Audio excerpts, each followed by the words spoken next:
Hey guys, this is Jay from J02 Reviews. In this video, I'm going to be just reviewing a game that I recently bought on the Switch. I definitely did buy a lot of games on the Switch recently. So, this is just the first one that I bought. And this game is pretty old. It was on the PlayStation, the original PlayStation. It was remade like 6 years ago. And they just, I believe recently, recently they ported it to Switch, and the game is called Oddworld New and Tasty. Well, that's the remastered version, but the original game was called Oddworld Abe's Odyssey. And this game is pretty cool. I like how I'm gonna discuss it differently from different points. I'm gonna say first the gameplay aspect and the whole game, just the story and everything, and then I'm gonna talk about the remake as a whole, because I have seen people play this game on its original look, and I'm gonna be talking about how everything looks polished and stuff. I'm gonna get that out of the way first and then talk about the game, because there is a lot I am going to talk about with this game. I really like how this game looks much more polished than the old version on the PlayStation 1. Of course, it was weaker hardware and everything, but I do really think that this remake actually showed it for Oddworld for what it can be. So I've never played an Oddworld game before, so this was my introduction into the series, and I definitely really did enjoy my time with the game. I love how all the character models are remade, and how at least I think it looks I think Abe looks a little more lifelike in a way in the remake, because it's very smooth, the animations and everything. So it's very fun to see how this PS1 game was ported over to the next generation. And also, this game has a lot of aspects in terms of its art style that I really like. I like how this game is. I like how I'm just looking from comparing it to the first game. It looks way better. It's like everything was revamped, and it looks very polished. I didn't really experience any real glitches as I was playing through the Switch version, but I would say that the only glitch I had was at the end, where for some reason the game crashed at the end, and it was right when I was about to beat the game, so I had to start that whole segment over again, and it was really hard, so I was sad.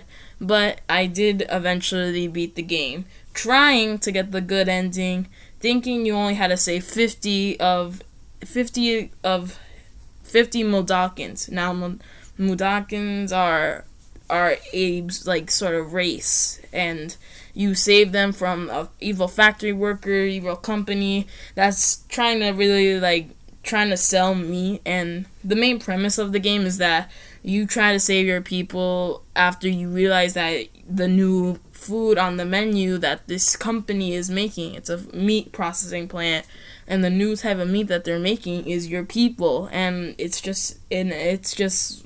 progresses from there as Abe starts to learn the truth of how he'll be able to escape this factory called Rupture Farms with his friends and his other people of his race with him along the way, where you solve puzzles and certain aspects of this game. The game doesn't really tell you it. For example, I got really confused when I had later in the middle of the game, you ride this sort of monster or creature called an Elam, and basically what it does is it loves honey, but it hates bees. So at one point it was eating honey, and I could not figure out how to get it to come back, because I needed it to progress through the game. So you do need certain items to progress through the game, but one good part about it is that it doesn't really tell you what kind of item. I mean, it gives you the item, yes, but when I say that, I mean it doesn't tell you the kind of way you have to beat the game. There would have been times I've seen people play through this game, play it one way, but then someone else would play it another way, have a different strategy. And unfortunately, when I played this game on my first playthrough, I thought I was getting the good ending. Well, actually, no. started the game and I was like in the middle of it until I realized that there were two endings. One where you could save all the Mudokons and then you get the good ending, and then the one that you get the bad ending, which is just ends up with Abe dying. So I really did want to get the good ending, but unfortunately I didn't know you had to save 150 Mudokons, not 99, in order to progress. I thought it was 99 because I thought I heard it from somewhere that it was. But unfortunately I didn't get the good ending, and I had to see Abe, this great character, die. So I was not gonna play it again when I did, because I wasn't gonna play it again, like, period, but I was thinking about playing it over again to get the good ending, but then I thought that it seemed like a lot of work just to see the ending when I could just look it up online and see the full ending, even though there is some, like, joy in finding the good ending yourself. But unfortunately I just didn't want to play through the whole game again. In terms of replayability, you can definitely replay this game a ton of times. Even though I didn't, I was just being lazy. But you could definitely replay this game a ton of times you could do one playthrough where you get the bad ending, and then one playthrough when you get the good ending. Or you could do one playthrough when you find all 299 Mudokons, and that's pretty cool, I guess. I mean, I don't really replay games unless they're open world. You really don't replay like 2D platformers because I don't see any like joy in finding collectibles.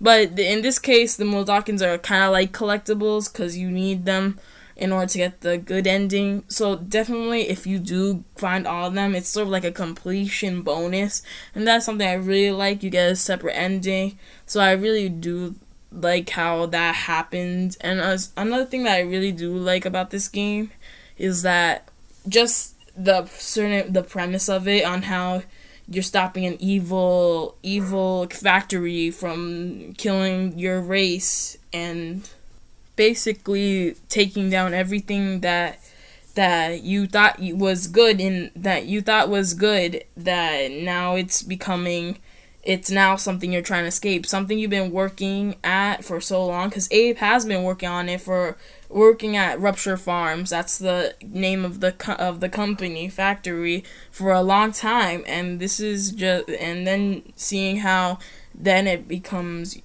you trying to escape instead of you trying to work there. It's just very cool. Just the story of the game is pretty cool. I like how the enemy animations are updated in this game. I really like the part where you're in the board meeting at the end of the game. Spoiler alert, but you do end up going into the boardroom at the end of the game and killing almost all the main upper staff, I'll say. But unfortunately, you do end up getting captured at the end of the game, but you can have the option of the good ending and the bad ending. The bad ending is that the Mudokons have the power to save you, but they choose not to because if you save less than 150, they're gonna think that you were only thinking about yourself, I'm assuming, so they're not gonna save you. But if you do save 150 Mudokons, you will then have the other Mudokons that you saved would want you to be saved, and they will help you to escape Rupture Farms. And with that, guys, this is pretty much the end of the video. I'm gonna just quickly run through the games I was able to pick up, which you could expect reviews for maybe later, maybe in the next like month or two, because I know one of them is like a fairly fairly long game, but for the next couple of videos, I'm gonna probably be doing reviews for Air, Memories of Old, Final Fantasy Crystal Chronicles, the Disney Classic Collection, Lion King and Aladdin, and also a review of Lego City Undercover. I know it's an old game, but it was ported to the Switch, and I love Lego games, so check out my video on that topic. So with that, guys, this is pretty much the end of the video. Not to say that Abe's Odyssey, New and Tasty was not a bad game, but I really did all of the like bad endings and everything aside, I really did enjoy my time with it. I can't wait for the next game. I believe it already came out at the time of this recording, Oddworld Soulstorm. So I definitely will be picking it up, and I hopefully will review it. Maybe not now because I don't want to see the bad ending of that game because I have a feeling I'm going to get it. So I'm just going to leave it there. And with that, guys, this is the end of the video. Please like, comment, and subscribe to J02 Reviews, and it would make my day. So have a great day.